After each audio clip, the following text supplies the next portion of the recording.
मेरे प्रिय देशवासियों, मैं हूं आप सभी का शुभचिंतक भिक्षुत हीरो ज्योति, राष्ट्रीय महासचिव बुद्ध गया मुक्ति आंदोलन समिति।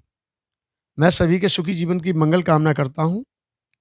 आज जैसा कि पूरा देश जानता है, वर्तमान में राजनीति का माहौल बहुत गर्म है और 5 राज्यों के चुनाव को लेकर के तो बहुत ही ज़्यादा लोग उत्साहित हैं और देखने को भी मिल रहा है कि जगह-जगह प्रचार चल रहे हैं और ख़ास तौर पे हमारे देश के गृह मंत्री जी भी प्रचार में जा रहे हैं, घर-घर जाकर के चुनाव की बात कर रहे हैं, वोट लेने के लिए अपील कर रहे हैं और पर्चे बाँट रहे हैं। हालाँकि बौद्ध भिक्षु होने के नाते मैं किसी पार्टी का पक्षधर नहीं हूँ, किसी का विपक्षी नहीं हूँ, तो किसी का पक्ष भी नहीं रखता हूँ। लेकिन निष्पक्ष कहना, सही बात कहना मेरा कर्तव्य है, क्योंकि देश का नागरिक हूँ और एक अच्छा सच्चा नागरिक होने के नाते वोट के लिए समाज को सही दिशा में बताने के लिए मैं अपनी ज़िम्मेदारी समझता हूँ। मैं जानता हूँ देश में क्या चल रहा है, क्या नहीं चल रहा है। पूरा देश भी जानता है, बुद्धिजीवियों का देश है। सब लोग अपनी-अपनी चिंता करते हैं, देश की भी चिंता करते हैं और राजनीति की भी चिंता करना स्वाभाविक है, क्योंकि 5 साल के लिए हम सरकार चुनते हैं और 5 साल का चुनाव जब होता है, यानी जब मुख्यमंत्री जी का चुनाव हो, यानी विधान सभा का चुनाव होता है, लोकसभा का चुनाव होता है, तो अच्छा और बुरा देख कर के ही हमको फैसला लेना चाहिए। यूपी के चुनाव में खास तौर पे देखने को मिल रहा है, हालाँकि चुनाव 5 राज्यों में आप सभी को पता है। इस समय पर पंजाब है, उत्तराखंड है, उत्तर प्रदेश है, गोवा है और मणिपुर है। कोई पार्टी कह रही है कि मुज़फ्फरनगर के कांडों को याद दिलाओ, कोई पार्टी कह रही है कि उस कांड को याद दिलाओ। हम किसी कांड को याद दिलाने की बात नहीं कर रहे हैं।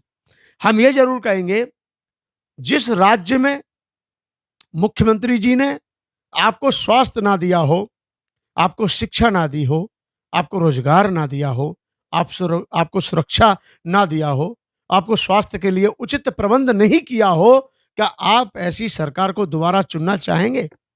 मेरा मन कहता है कि नहीं चुनना चाहिए, क्योंकि हम जब वोट करते हैं, हम जब किसी सरकार को बनाते हैं, तो इसलिए बनाते हैं कि ये प्रजा की रक्षा करेंगे, प्रजा के बारे में अच्छा सोचेंगे, जनता के विकास के बारे में सोचेंगे, राज्य का विकास करेंगे।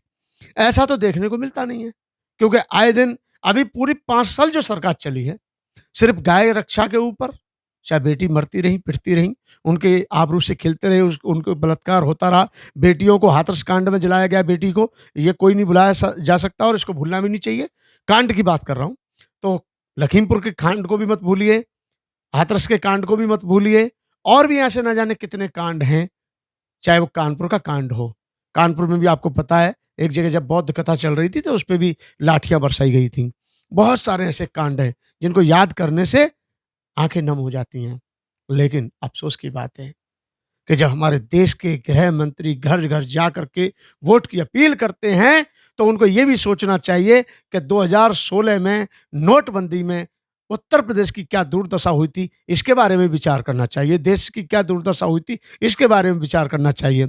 और अभी तो ताज़ा मामला है, 700 किसानों ने शहादत दे दी।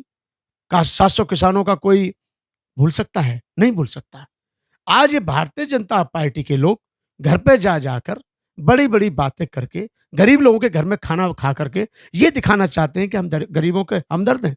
ऐसा कभी हो नहीं सकता और ऐसा अगर होता, तो इनको रक्षा होती उनकी सुरक्षा की, उनको चिंता होती आपके रोजगार की, उनको चिंता होती आपके स्वास्थ्य की, आपको उनको चिंता होती आपके रोजगार की, सभी और भी न जाने कितनी अन्य समस्या हैं उनकी। लेकिन नहीं, यहाँ पर हज़ारों करोड़ रुपया गंगा की सफाई में लगा दिया गया, हज़ारों करोड़ रुपया मंदिरों में लगाया जा रहा है, हज़ारों करोड़ रुपए दुरुपयोग में किए जा रहे हैं, हज़ारों करोड़ रुपए का दुरुपयोग किया जा रहा है। लेकिन रोज़गार की बात करो, तो कोई जवाब नहीं, सुरक्षा की बात करो, तो कोई जवाब नहीं, रक्षा की बात करो, तो कोई जवाब नहीं, स्वास्थ्य की बात करो, तो कोई जवाब नहीं, शिक्षा की बात करो, तो कोई जवाब नहीं। ऐसे समय में मुख्यमंत्री जी, प्रधानमंत्री जी, गृह मंत्री जी वोट के लिए अपील कर रहे हैं और बार-बार दावे के साथ कहते हैं कि हम इतनी सीटों से जीत के आएँगे। मैंने तो ये देखा कि एक लज्जा होती है और एक मर्यादा होती है। मर्यादा तो है ही नहीं, लज्जा भी नहीं छोड़ी।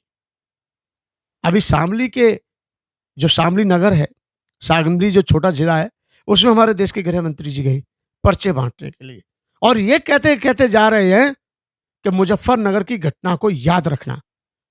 तो मैं उत्तर प्रदेश के सभी वोट देने वाले व्यक्तियों से कहना चाहता हूं कि मुजफ्फरनगर की घटना तो याद रखना, परंतु हाथरस कांड को भी याद रखना, लखीमपुर खीरी की घटना को भी याद रखना, और किसानों पर जो लाठियां चलाई हैं उस समय को भी याद रखना। तो आपको समझ में आएगा कि मुजफ्फर कांड याद करने से किसकी हानि होती है और ये सभी कांड याद करने से किसकी हानि होती है। आपको अच्छी सरकार चाहिए, सच्ची सरकार चाहिए, सुरक्षा प्रदान करने वाली सरकार चाहिए। बेटी सुरक्षित रहे, शिक्षित बने, शिक्षित पढ़े, और मतलब बेटी का पालन पोषण पूरी सुरक्षा के तहत हो, ऐसी सरकार चाहिए। युवाओं को रोजगार चाहिए और भ्रष्टाचार से मुक्ति चाहिए। तो आपको बहन कुमारी मायावती जी की सरकार को लाना ही पड़ेगा, क्योंकि बहन जी की कानून व्यवस्था को और बहन जी के सुशासन को आज भी हर जाति का व्यक्ति, हर संप्रदाय का व्यक्ति याद करता है। बहन कुमारी मायावती जी ने हर समाज के लिए, हर वर्ग के लिए, हर समुदाय के लिए, हर संप्रदाय के व्यक्ति के लिए अच्छा सोचा है। मेरे सभी लोगों से बात होता है तो ये सच्चाई है कि जब बहन कुमारी मायावती जी की सरकार थी 2007 से लेकर 2012 तक, आपको ऐसे कांडों के नाम भी सुनने को नहीं मिले होंगे। चाहे वो मुजफ्फर कांड का ऐसा कोई नाम नहीं सुना होगा, हाथरस कांड, लखीमपुर कांड, ऐसे कांडों के नाम नहीं सुने होंगे। बहन जी ने भ्रष्टाचार से मुक्ति दिलाई थी। बहन जी ने उत्तर प्रदेश को बर्बाद होने से रोका था। बहन जी ने जो विकास किया था वो कोई छुपा नहीं है। आज नोएडा अपने आप में जो चमक रहा है, दमक रहा है, उत्तर प्रदेश में जो खूबसूरती है, उत्तर प्रदेश में यानी लखनऊ जो हमारे उत्तर प्रदेश की राजधानी है, उसमें जो बड़े बड़े सुंदर पार्क बनाए, उसमें यही नहीं कि शुल्क कास्ट के ही लोग घूमने जाते हों। आज लखनऊ का ही नहीं, बाहर से भी लोग आकर के उस पार्क में घूम करके तारीफ करते हैं, क्योंकि वो एक हमारे उत्तर प्रदेश की धरोहर बना के गई हैं। और उस धरोहर को मिटाने के लिए दोनों सरकारों ने अपने अपने स्तर पर प्रयास किया, लेकिन जब उन्होंने देखा कि ये तो हमारे उत्तर प्रदेश की आमदनी का जरिया है, तो जाकर के पीछे हटे। मेरा कहने का अभिप्राय यह है कि एक ऐसी सरकार हमको चाहिए जो जनता के बारे में अच्छी सोच पैदा करे, युवाओं के बारे में, उनके रोजगार के बारे में सोचे, बेटियां कैसे दिन रात सुरक्षित जा सकती हैं, आ सकती हैं, इसके बारे में चिंतित हो,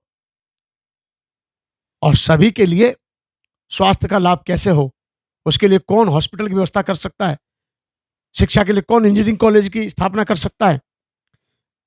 ऐसे विचारों वाली सरकार, मानवतावादी विचारों पर आधारित सरकार अगर लाएंगे आप, तो ही हमारा उत्तर प्रदेश सुरक्षित रहेगा और भ्रष्टाचार से मुक्त होगा और उत्तर प्रदेश में एक अच्छी खुशहाली आएगी। इस समय जनता मांग रही है बदलाव।